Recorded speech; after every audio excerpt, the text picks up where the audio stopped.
এটা শেখ হাসিনা প্রধানমন্ত্রী, তৎকালীন সাবেক প্রধানমন্ত্রী, তিনি কিন্তু এই ঘটনার মূল নায়ক হিসেবে কাজ করেছেন।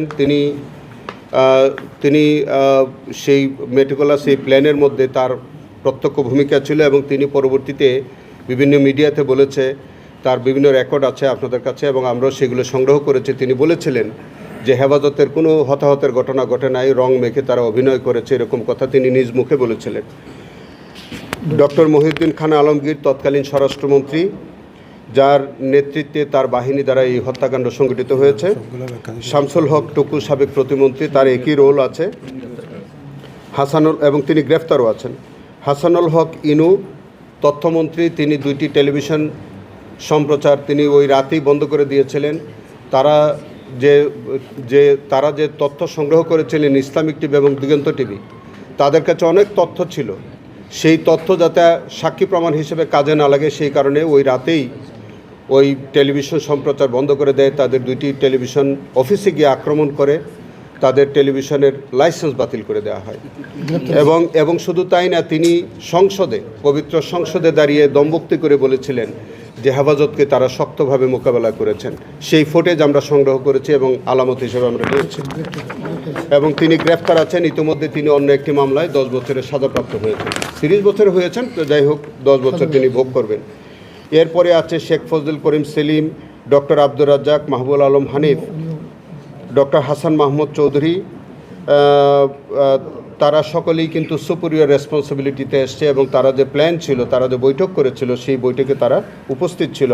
বাহাউদ্দিন নাসিম ছিলেন, লতিফ সিদ্দিকী ছিলেন, মৃণাল কান্তি দাস ছিলেন, জাহাঙ্গীর কবির নানক, দীপমণি, তারা সবাই কিন্তু ওই বৈঠকে উপস্থিত ছিলেন। যে বৈঠকে হেফাজতের উপরে যে প্ল্যানটা করবে, মানে আক্রমণ হবে, সেখানে তারা ওই পরিকল্পনার অংশ হিসেবে তারা বৈঠকে অংশগ্রহণ করেছিলেন। মুফাজ্জল হোসেন চৌধুরী মায়া, উমর ফারুক চৌধুরী তৎকালীন যুবলীগ চেয়ারম্যান, সালাউদ্দিন মাহমুদ ওরফে জাহিদ, উনি সংসদ সদস্য ছিলেন মানিকগঞ্জ 1, তার ইনভলভমেন্ট আমরা পেয়েছি। আমরা ডাক্তার ইমরান এইচ সরকার, তৎকালীন আপনারা জানেন যে একজন ব্লগার, যে শাহবাগে দাঁড়িয়ে এই হেফাজত ইসলাম সম্পর্কে নানান রকমের অশ্রাব্য কথাবার্তা বলতেন, কুৎসা রটনা করতেন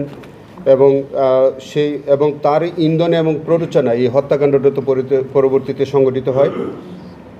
ডাক্তার ইমরান এইচ সরকার, শাহরিয়ার কবির সভাপতি ঘাতক দালাল নির্মূল কমিটি, মোজাম্মেল হক বাবু ব্যবস্থাপনা পরিচালক 71 টিভি, ফারজানা রূপা সাংবাদিক 71 টিভি, হাসান মাহমুদ, তারা জেলে আছে, হাসান মাহমুদ খন্দকার সাবেক আইজিপি, যার বাহিনী নির্বিচারে এই হেফাজতকে গুলি করে, লেথাল ওয়েপন ইউজ করে এবং তাদেরকে গুলি করে হত্যা করে।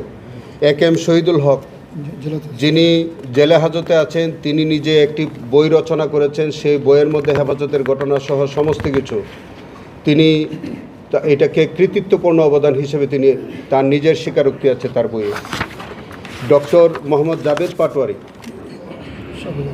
এটা তার তো অনেক বিষয় এবং তার বিরুদ্ধে প্রত্যক্ষ সাক্ষ্য প্রমাণ, তার অনেক কুকীর্তি আমাদের এই তদন্তে বেরিয়ে এসছে।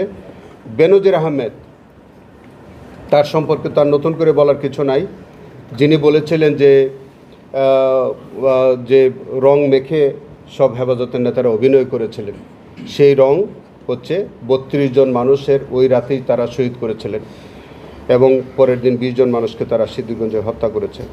মোখলেসুর রহমান তৎকালীন মহাপরিচালক, র্যাবের একটা বড় অংশগ্রহণ ছিল এই মধ্যে। জেনারেল আজিজ আহমেদ, তখন তিনি ডিজি র্যাব ছিলেন, তার ডিজি বিজিবি ছিলেন, তার এই বিজিবিদের অংশগ্রহণ ছিল এবং তার নির্দেশে এই বিজিবিরা এই হত্যাকাণ্ডে অংশগ্রহণ করে।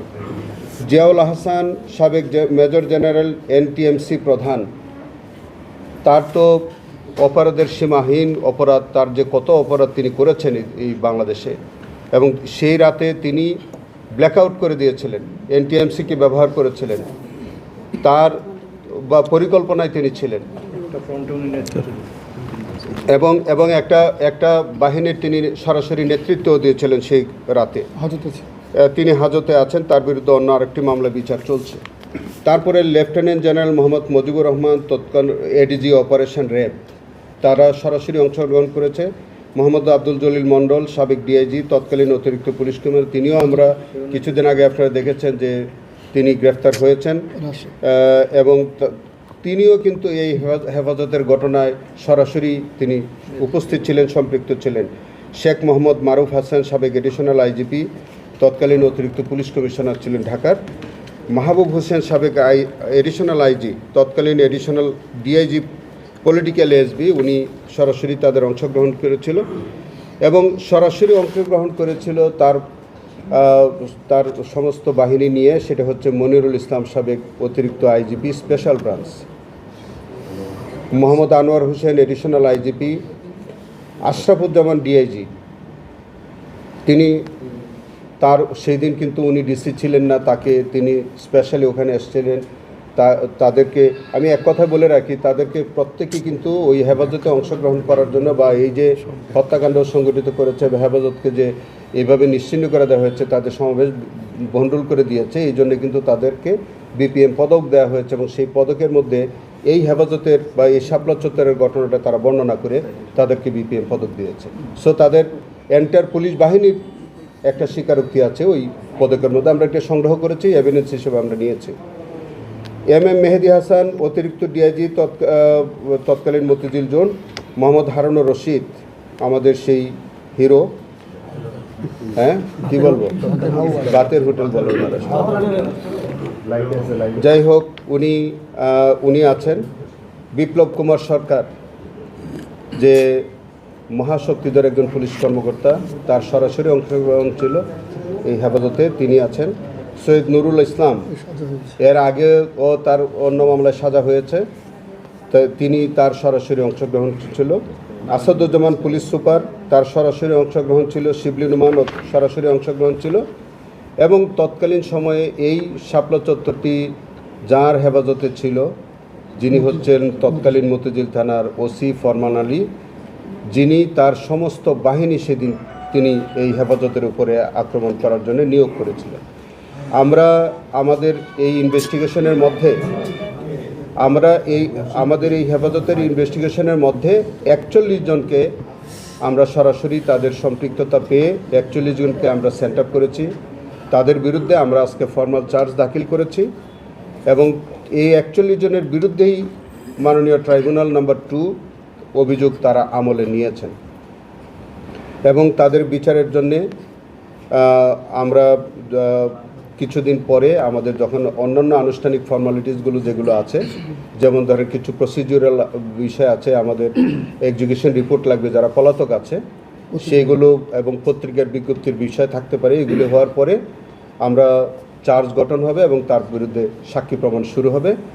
এবং আমরা আজকে মাননীয় ট্রাইব্যুনালের কাছে সেই আবেদনও করেছি যে হেফাজতের মামলাটি যাতে একটু স্পিডি ট্রায়াল করা যায়, দ্রুত করা যায়, আমাদের একটু সংক্ষিপ্ত তারিখ দিয়ে যাতে এটা করা যায়, সেই আবেদন আমি আজকে